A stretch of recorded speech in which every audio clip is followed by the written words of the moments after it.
Hey everyone, this is Adam Elenbaas from Nightlight Astrology. Today we're going to take a look at Mercury squaring Pluto from Scorpio to Aquarius, and we're going to do horoscopes for all 12 signs.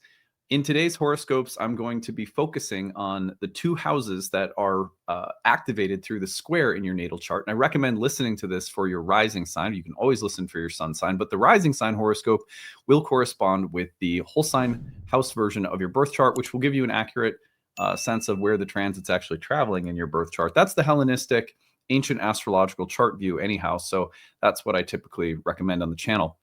Anyway, that's our agenda for today. Before we get into it, remember to like and subscribe. Turn on the notification bell so you get updates when we go live or have new episodes dropping. Share your comments and reflections. All really helps us to grow. We're hoping to get to 100,000 subscribers on the channel by next summer. So your subscription also really helps us. You can find transcripts of any of these daily talks on the website, which is nightlightastrology.com. A couple of things to promote today.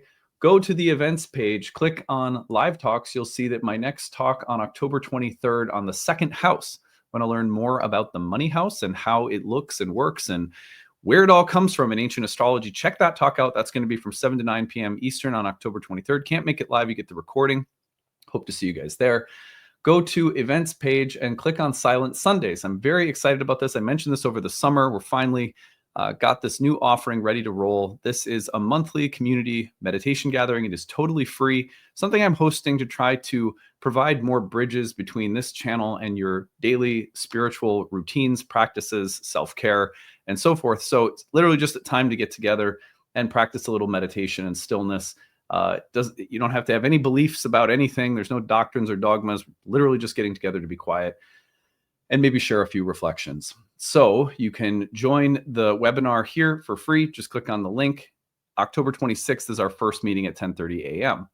Also, go to the courses page. Right now, we are in promotional mode for the start of our new cohort, Ancient Astrology for the Modern Mystic. Our first year class in Hellenistic astrology begins again November 8th. Early bird sale is in effect now, so you can take advantage of that and save at the bottom of the page. At the end of today's video, there's an informational talk that I've given on the class. Everything it includes, why it's worth your time and investment, and what you get out, what the benefits are of immersing yourself into a really deep, well-structured community and lineage to study ancient astrology. You'll also find that there's tuition assistance at the bottom of the page. So if you're someone who would really like to come study with us, but you need a sliding scale to work with because you're on a fixed or limited income, or you're maybe just experiencing hardship, or even if the exchange rate is high in another country, please do take advantage of that. It is a core part of the Nightlight vision to make sure that astrology is accessible for people, regardless of financial situation. So we try to make sure that all of our offerings have that sliding scale pricing. And on that note, be sure to check out the affordable reading service. We also have tiered pricings to give you affordable price points for readings with really talented staff from our programs, as well as promising students coming out of our programs. So all of that's also on the website under the readings page. Okay, well, enough announcements. Let's move on to the real-time clock. Remind ourselves of what the heck is going on. Here we are, Tuesday, October 7th, and wouldn't you know it, we have Mercury squaring Pluto. That square perfects, if you're listening to this in the morning, it perfects the morning of October 7th. It was definitely in effect yesterday, and we did some coverage on the channel of the square yesterday, along with the full moon in Aries. Nice deep dive into the connection between that full moon and the square today. So go back and listen to that if you haven't yet. Today we're going to do horoscopes. Mercury's square to Pluto from an archetypal standpoint is, again, something I covered yesterday. So if you want more of a breakdown of how the two planets combine, go check that out. What I'm going to do today is a breakdown of your horoscopes for rising sign. And again, you could listen to this for your sun sign as well. Now, the specific approach that I've taken, I want to say something about that so you understand it. This past year, I taught a master class on what are called the Purusharthas, which are the four major philosophical domains of human life. The kinds of things that human beings spend most of their time doing or interested in were broken into four areas of life.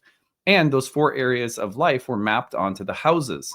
There were 3 houses devoted to each of the areas of life. There's Dharma, Artha, Kama, and Moksha. Broadly speaking, Dharma has to do with that sense of duty and what is real and true. So the first house, the Ascendant, is called Dharma, for example, because it has to do with who you are and what the truth of your own nature and character is. That journey of self-discovery where we say, who am I? What is the truth of who I am? That belongs to the domain of Dharma, which is why when we study astrology, when we study spiritual, philosophical traditions, we're also studying Dharma in a sense, because we're studying what is real or true about reality itself.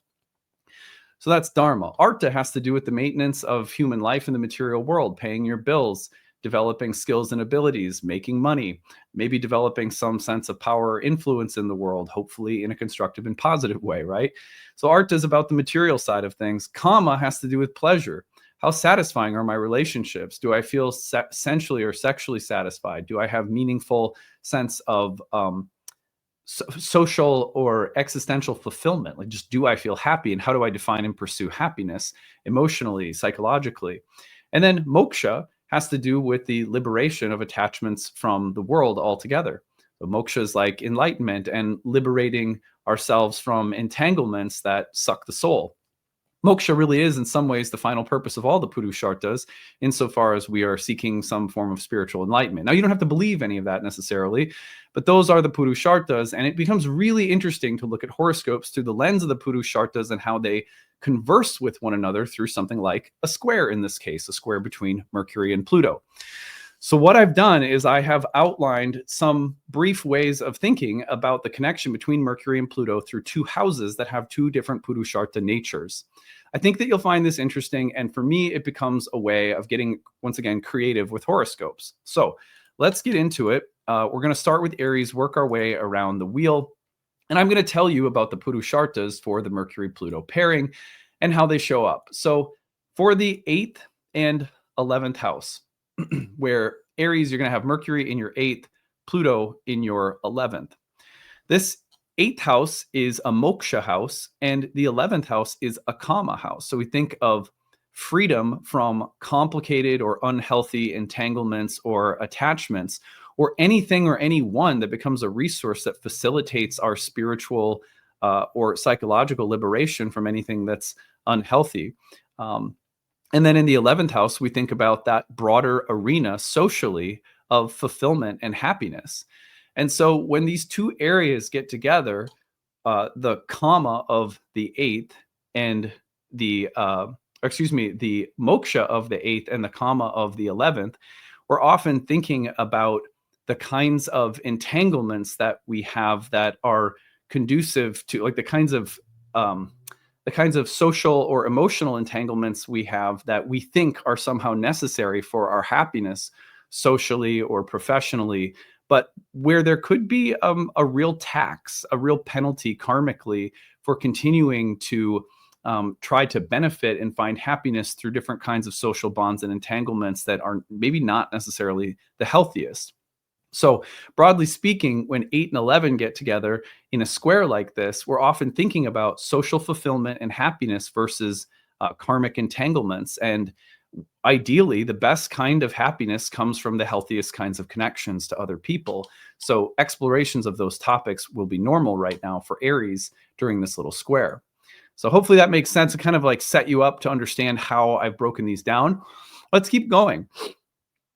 For Taurus, we're talking about Mercury in the 7th house and Pluto in the 10th. Now, the 7th house is another kama house, and the 10th house is an artha house. So the 7th house, we're talking about kama, happiness, as in interpersonal happiness, marriage, sex, relationships, and the sense of fulfillment or happiness that's derived from meaningful relationships with other human beings. I mean, one of the most popular areas of astrological inquiry, right? Who will I marry? How will I do in relationships? Will I meet someone? Will I be happy? Are we a good match? The 10th house, an artha house, has to do with material prosperity, power, reputation, development of skills and abilities, development of things like notoriety or mastery over certain skills or abilities, the path of your career and how it provides, sustains, and supports some level of material happiness or material gain or resources.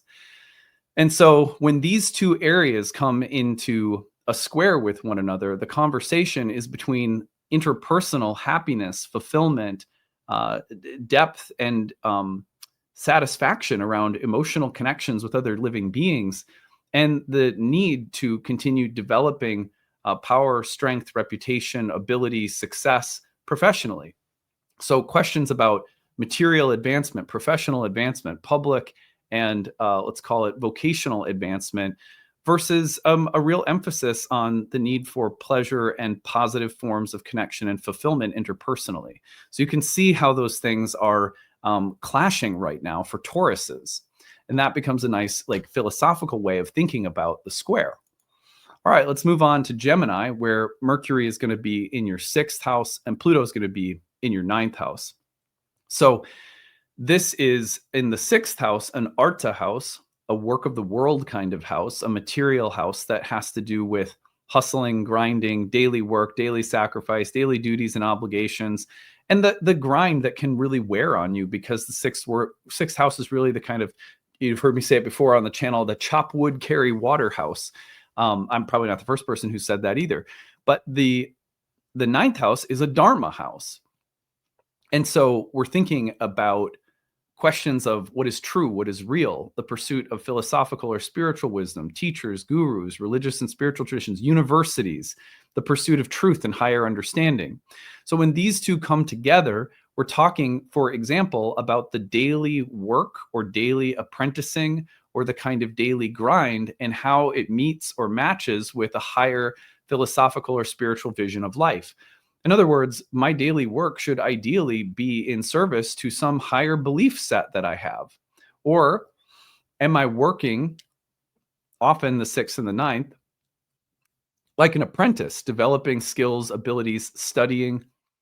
Excuse me, the 6th, a piece of dog hair in my mouth. I love when that happens.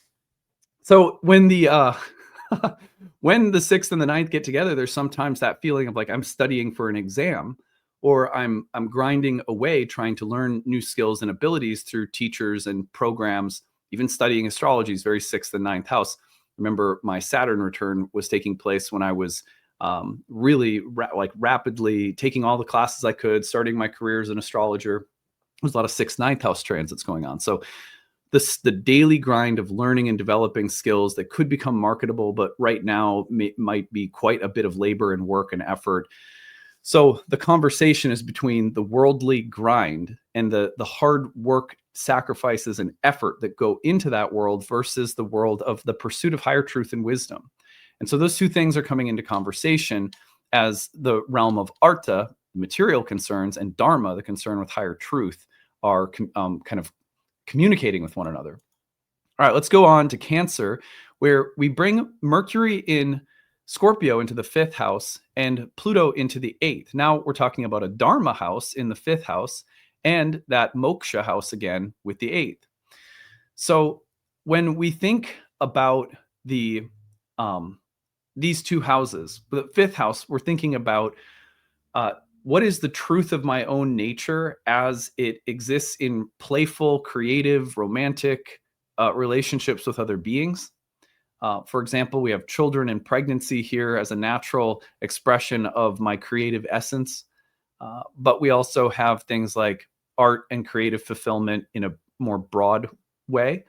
The Dharma of the 5th house is the one's creative Dharma. How does the truth of one's nature speak and express itself creatively in the world and with other beings? So it's kind of like creative authenticity in the 5th house. Whereas the 8th house, again, has to do with entanglements that we have karmically with other people, the give and take of those relationships, the debts and obligations that we have to other people and they have to us.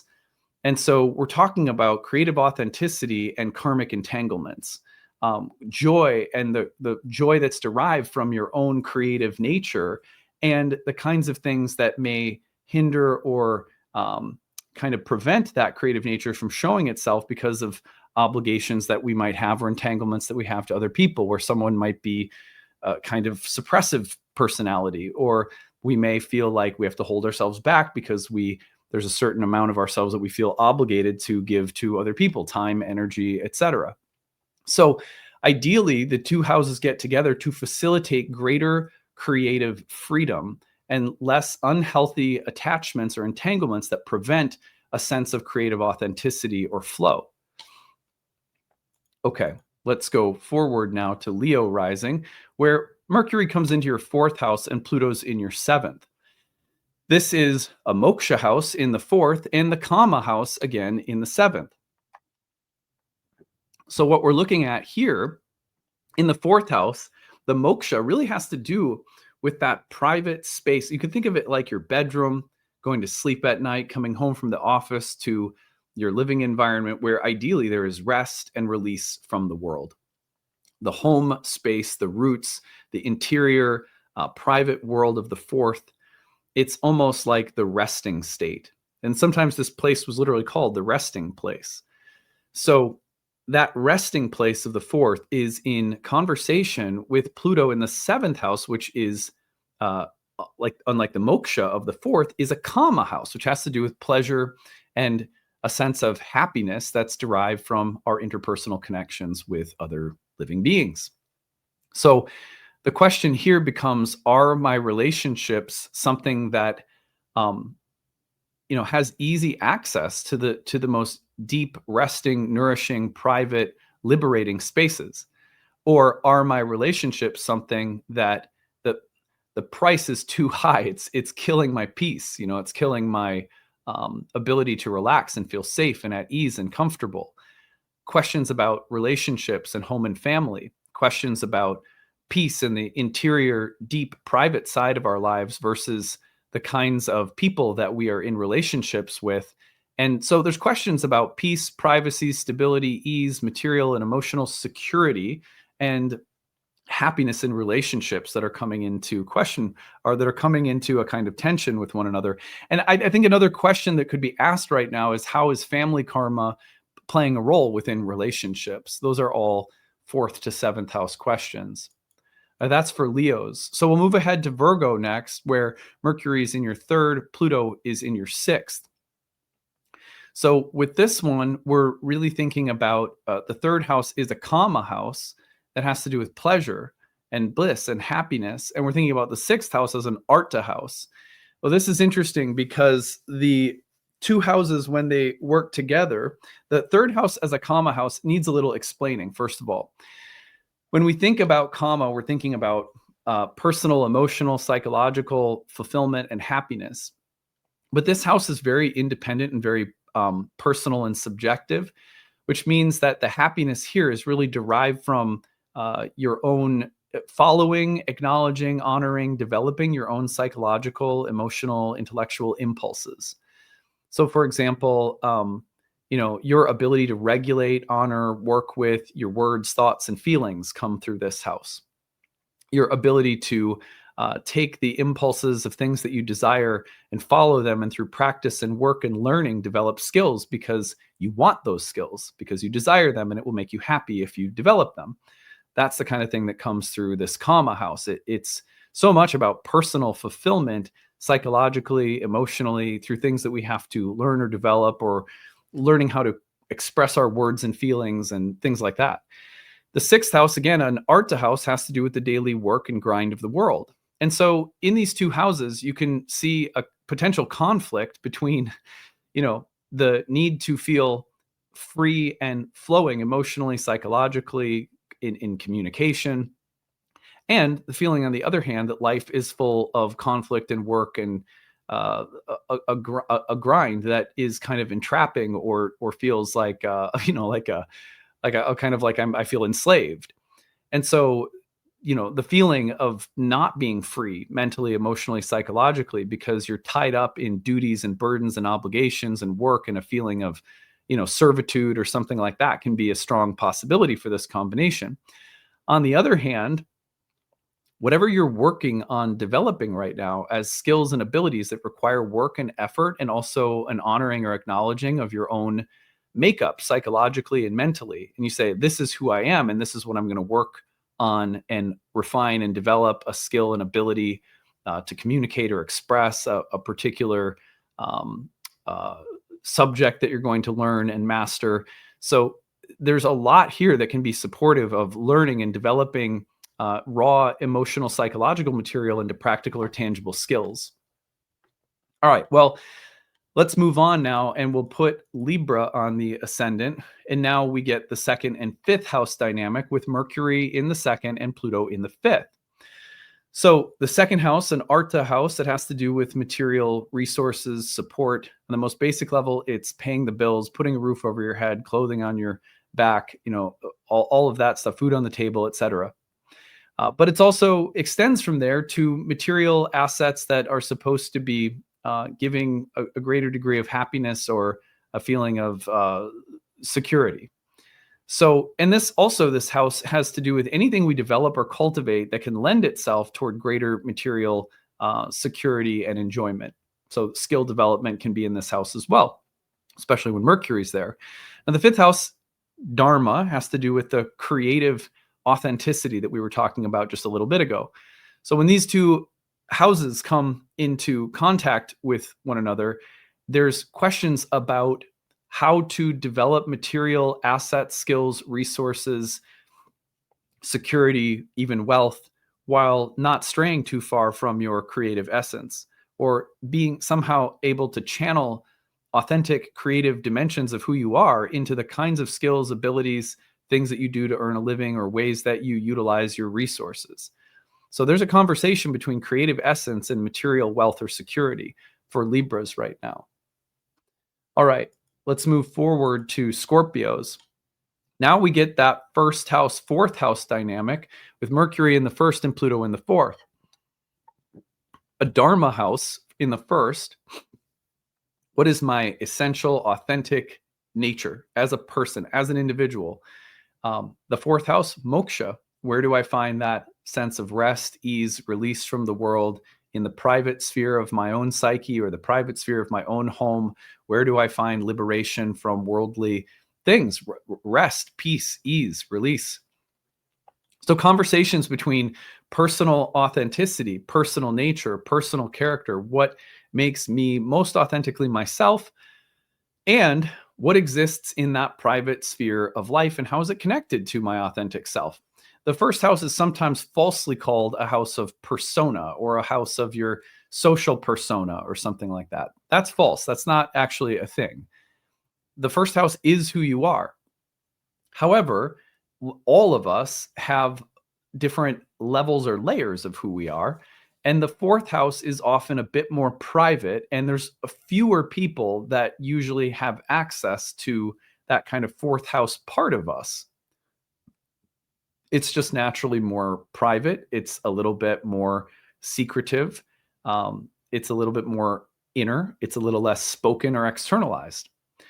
That doesn't mean it's more authentic. It's just a different aspect of who we are. So questions between the first and the fourth will often be about a level at which we're more seen, and there's more of a social interface to who we are. But the question of authenticity is still very important. It's not false. It's not a fake personality.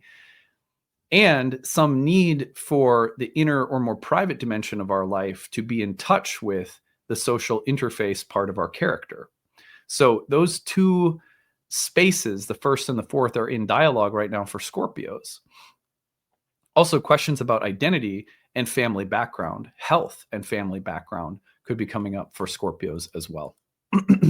All right, for Sagittarians, we have the Mercury is in the 12th house, and we have Pluto in the 3rd. So the 12th house, a moksha house, a place of liberation. The 3rd house, a kama house. This is interesting because again, we were talking about the 3rd house, the kama house, as a place where we honor and acknowledge psychological, mental, emotional impulses, and we allow them to shape the things we do and how we feel pleasure. It's just in a way, the 3rd house is like your ego. Just that subjective center, a sense of self that we have, and its emotional, psychological, mental dimensions, and how they express themselves, how they lead us to develop certain kinds of abilities or interests, and so forth. That's how Vedic astrologers look at the 3rd house. The 12th house, a moksha house, that's about liberation from the ego. And so it becomes a very interesting dynamic where, withdrawal into silence versus allowing the mind and emotions to be dominant could come up, or dissolution of the ego versus honoring and acknowledging its constant interests and self-expression and movements mentally and emotionally. Transcendence and release from the world versus the ego's attachment to its own mental subjective center. These are the kinds of tensions that come up between a moksha house in the 12th and that comma, mental, emotional comma quality of the third. This is why, by the way, in Hellenistic astrology, the third house is called the joy of the moon. Okay, let's go on to Capricorn. And here we see Mercury in the 11th and Pluto in the 2nd. So here in the 11th, we are back in the comma house of, broadly speaking, social fulfillment, the realization of some social level of happiness, some more societal or social collective dimension of happiness that we all need or have some connection to, some more than others. The second house is a material arta house that has to do with material security, comfort, ease, resources, money, wealth, acquisitions, etc. So here we're really talking about the relation between social comma and material arta. So questions about social happiness, social belonging, social fulfillment, and things like material wealth, comfort, ease, resources, and values are coming into dialogue or even conflict right now. So that's the way of looking at it for Capricorns. All right. For Aquarius rising, we have Mercury in the 10th and we have Pluto in the 1st. So now we're in the space of Arta again in the 10th house and Dharma in the 1st. Well, this is classic for Aquarians, the clash between work in the world, prestige, reputation, mastery, notoriety, success, ability to be persuasive or influential in the world with your skills and knowledge and vocation, your public-facing self, and your dharma, your authentic, true selfhood. And those two things in the 1st and the 10th are constantly, in communication for all of us. It's like, is what I'm doing in the world a reflection of my authentic nature? It's that simple. And that's really where the conversation is occurring for Aquarians. Finally, we have Pisces with Mercury in the 9th and Pluto in the 12th. So the 9th is a Dharma house, the 12th a Moksha house. The 9th house of Dharma has to do with the question of, like Dharma in the 1st, what is authentic to who I am? What is real about who I am? Fundamental. The 9th house asks that question to reality itself or to God or the gods themselves. What is real? What is true in the broadest universal sense? That's why this place is the house of wisdom and education and learning and the higher mind.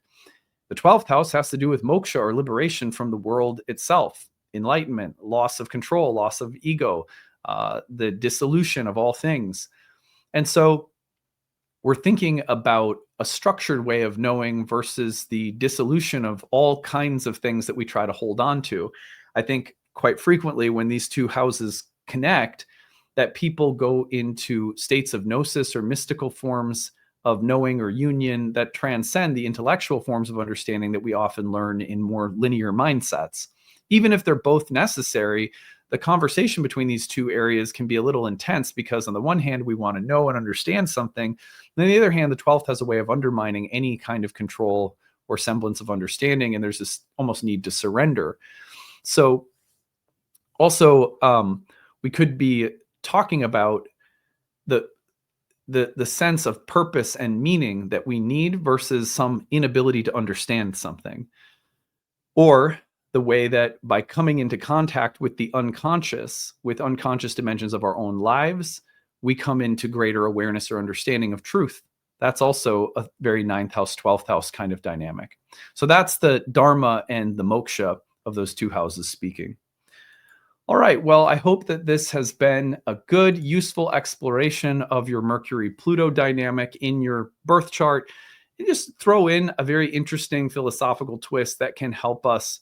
Obviously, we're kind of reminding ourselves of the house topics, but using a philosophical angle on them that I think can, kind of flip open the hood a little bit more, see the wiring and consider it in a new and interesting way.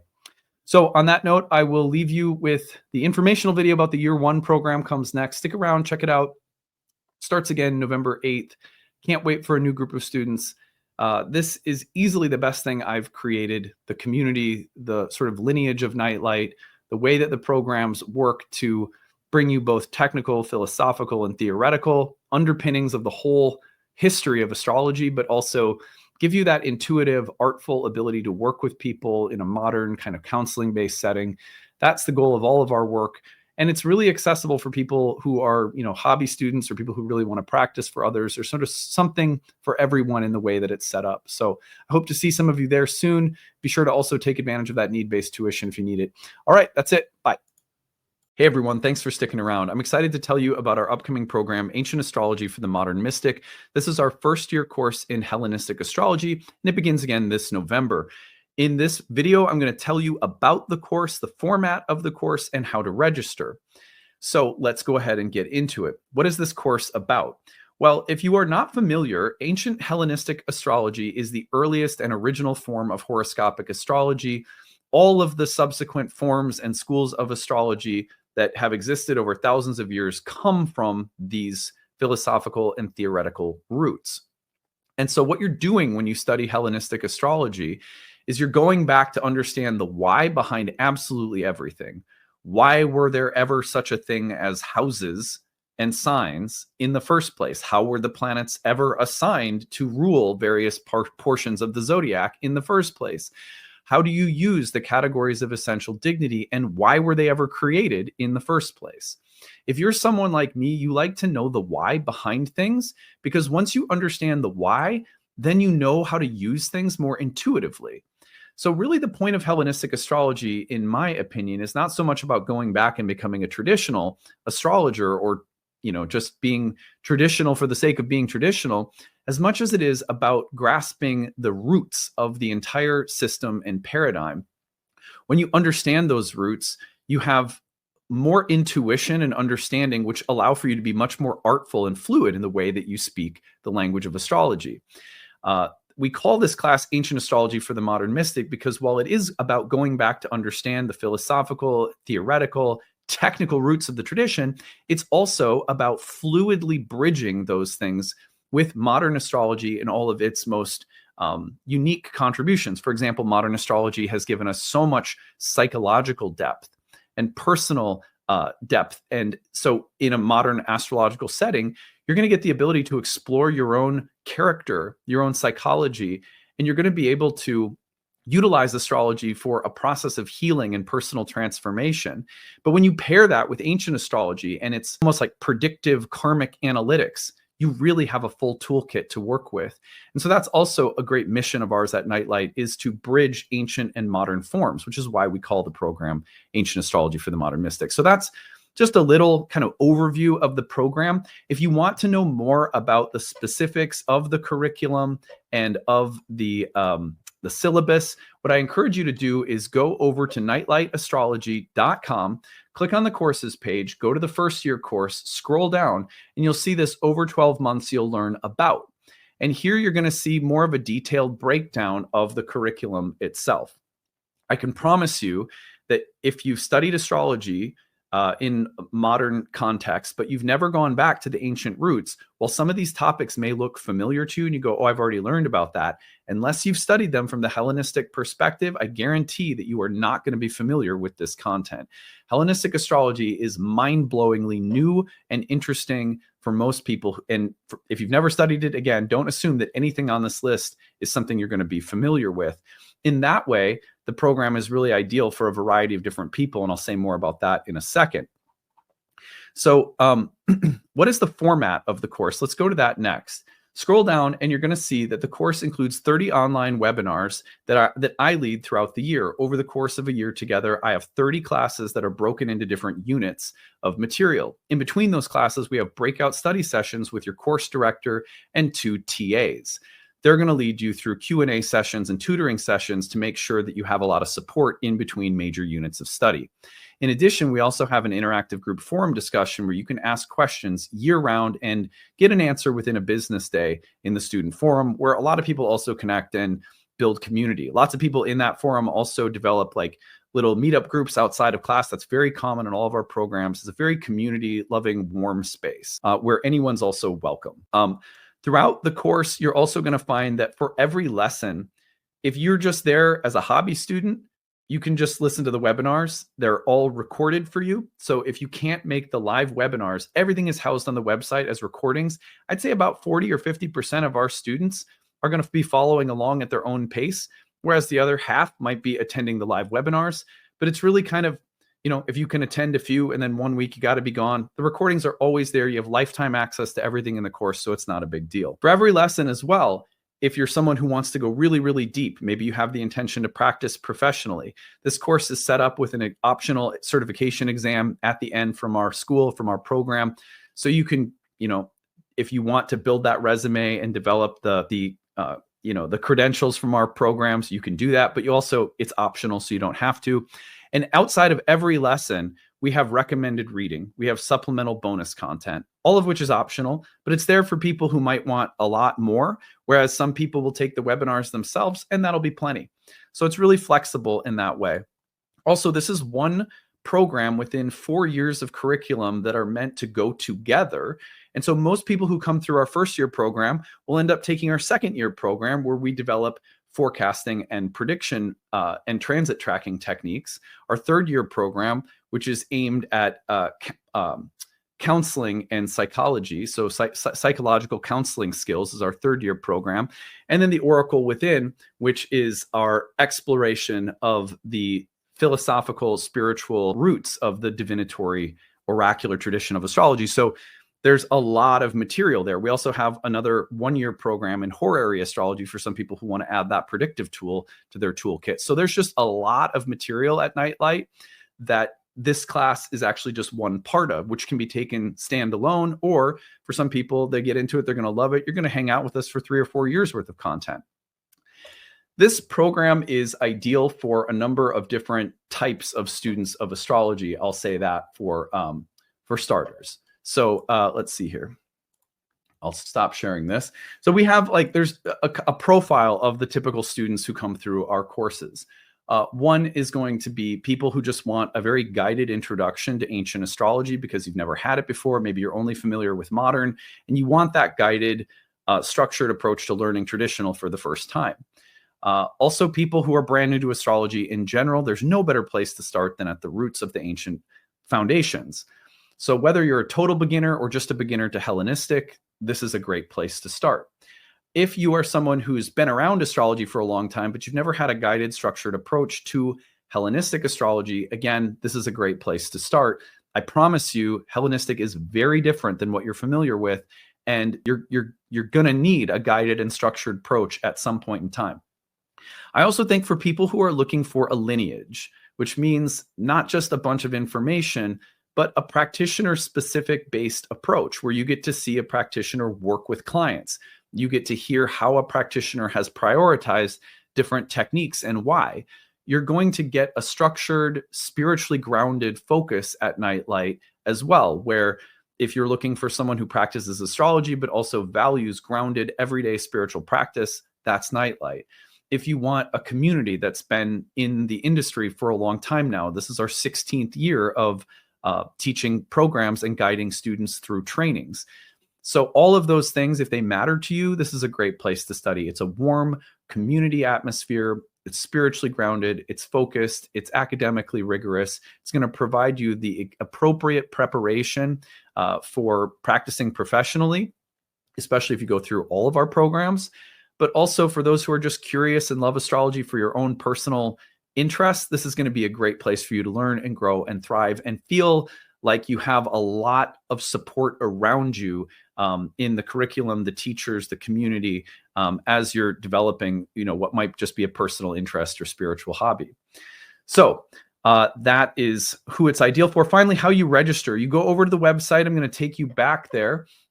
And it's at the bottom of the first year page.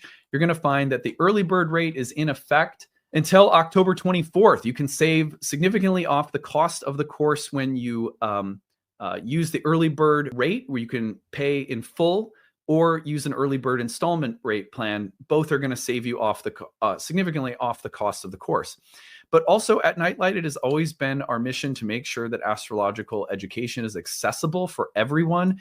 So please, if you are someone who would love to take this course, but maybe you can only afford a small amount of tuition per month, use the tuition assistance. It is there. All you got to do is apply. You fill out the little form. You tell us your situation. If you're on a fixed income, if you're on a limited income, if you're part-time, if you're in between jobs, if you don't make a lot and you're on that fixed budget, we understand. we don't want people to hurt themselves trying to study something that is spiritual that we feel should be very accessible for everybody.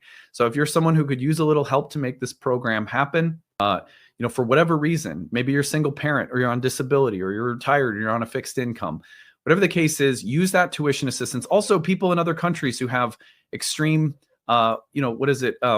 exchange rates. We get it. So just use the tuition assistance and we'll be glad to make sure that the price point is accessible. For us, as a spiritual topic, we're a business at the end of the day, but we believe that this is a spiritual topic. And so accessibility has been a part of our model for 16 years now. We've never not had one of our training programs with affordable sliding scale-based prices for people who need it. So please take advantage of that. It's all there for you. I hope to see you in classes soon. And if you have any questions about the program whatsoever, direct them to us at info@nightlightastrology.com. And I hope to see you all coming up here in November. Take it easy, everyone. Bye.